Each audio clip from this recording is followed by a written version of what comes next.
Alright guys, welcome back. William Samuel Ruto, through the support of police, they tried as much as they can to ensure that Linda Mwananchi Brigade led by Edwin SIFUNA that was to take place in Narok isifanyike kabisa. And they went ahead teargassing them.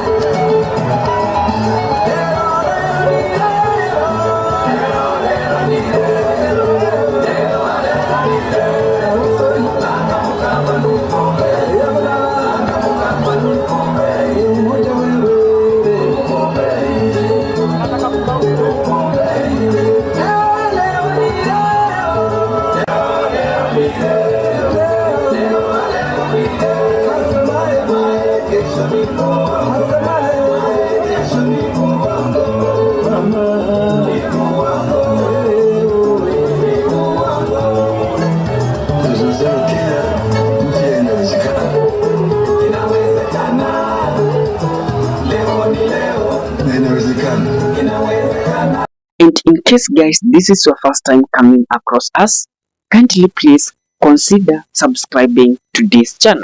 You can also still support this channel through the number you are seeing on your screen. Edwin SIFUNA did not relent. Through the resilience that he had, naweza sema alichukua kwa baba, they decided that their meeting went on and they achieved whatever they had to achieve.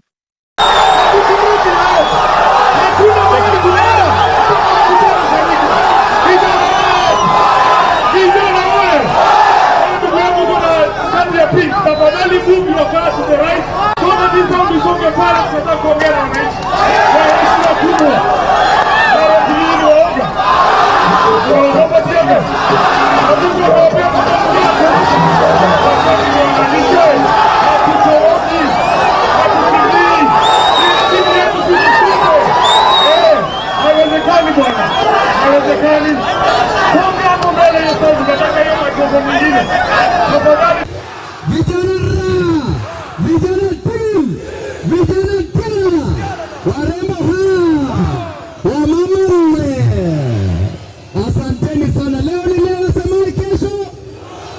Hapa ni wapi? Hapa ni wapi? Hapa ni wapi? Na tunasemaje? Tunasemaje? Tunasemaje? Vijana ria, vijana ria, vijana team, vijana kila waremo wa mama mwe. Sasa nataka tusikie maneno sawa sawa. The big question that this Linda ground should ask themselves, why is it that they want to create Linda Mwananchi?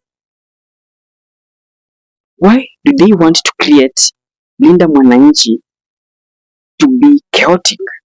Linda Mwananchi ikuwe ni kama it is now a movement that is full of chaos. We understand there. We also in Kakamega, they say that it is Sifuna together with these people wenye walitembea na tear gas wakajitupia. In Kitengela, things went the way it was. Now in Narok, still police wanawafuata. I think it is now high time for IG of police to look into this matter seriously. There's no way that the other group, they're having a very peaceful rally, but the other group, you are sending, let me say, goons in form of police so that they can attack them. After attacking them, you change the tune. The other day, I saw how Murkomen spoke. Then I was like, hey guys, hawa watu walijitupia tear gas, hawa watu walibeba tear gas. So the main question that now I start to ask myself, is it that now, how cheap is tear gas? Now tear gas, we all understand that it is not sold in any shop or rather in any supermarket. that's aside. Now, let's now look into this continuous attack of Edwin SIFUNA and how it means to his activity moving on forward. Number one, these people are giving Edwin SIFUNA publicity. Take for example, we had several of events that took place in this nation. One was there in Kisumu and the other, the lone alternative government had it. They are in Mwaro. But now, the only event that people were keenly on it was the Linda Mwananchi event. But now things turn upside down, meaning that these people are still now getting that sympathy. This week, they are now going for NDC. And when they are going to NDC, it seems that the people that has the tails of ODM, no ODM, it's split into two. Have those people has head of ODM, and have now those people have now the tail of ODM. Yani ile inaisha zaidi. So those people have the tails of ODM are very afraid of NDC that is supposed to take place this week. Let's wait and see how these things is going to unfold. And Sifuna was clear that now let's go and meet during that NDC. That is the time now they will define the real ODM and the collapsing ODM. And reason number two, it seems that let's now tuachane with now the ODM wrangles. It seems that now William Samoei Ruto it seems that now William Samoei Ruto through the National Intelligence Service, they have briefed him that if he is not going to stop Edwin SIFUNA, then Edwin SIFUNA is coming up with the third force. And this third force will really ensure that William Samoei Ruto will not get any young people votes. And young people are now ready to go Kadi. It begins with occupy everywhere. Occupy the parliament. Occupy any place that you come from.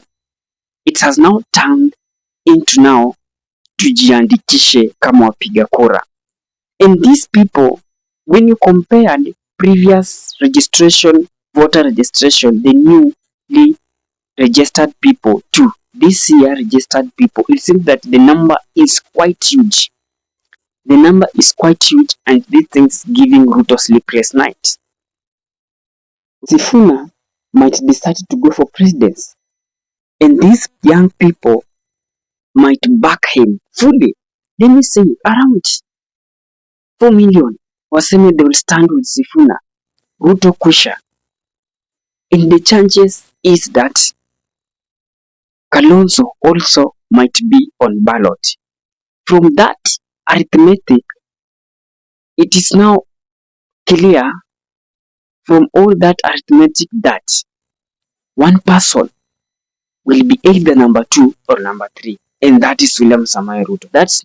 They are trying to do as much as they can so that Sifuna is not getting that publicity, and that is very, very critical to him. That is now William Samoei Ruto. And now, guys,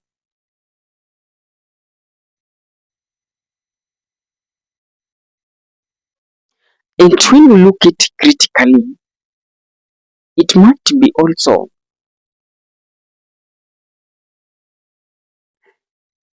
and guys, when you look at it critically, ODM are now very afraid. They are keen on Sifuna that this guy anaweza make a coup in ODM party. Kwa sababu when you look at the history of Edwin Sifuna, when he came in as the Secretary General of this party, Sifuna came in through a coup. Alitoanisha this guy Ababu na Mamba akajiweka, meaning that Sifuna has that ground, or rather has that support that akiamua the party leader of ODM, things can be the way it is. No, they are fearing that.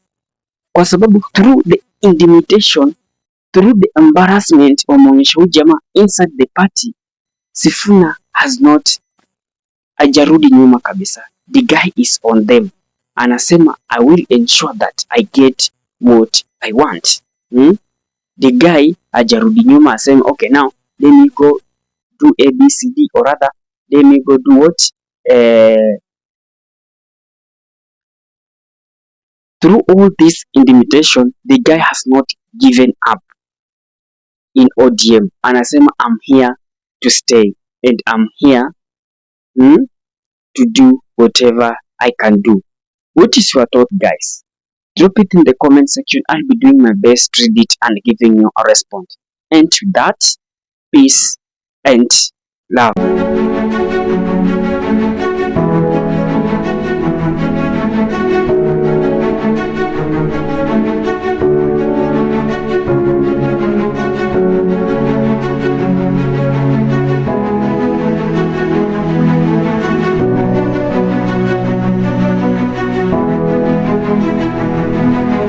And with that, guys, thank you for choosing Kenya Political Brief as our primary news platform, more so on politics. Kindly please share this video to a friend.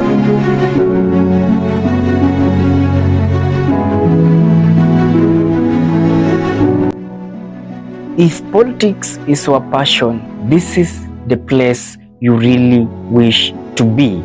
Kindly subscribe. Bye bye.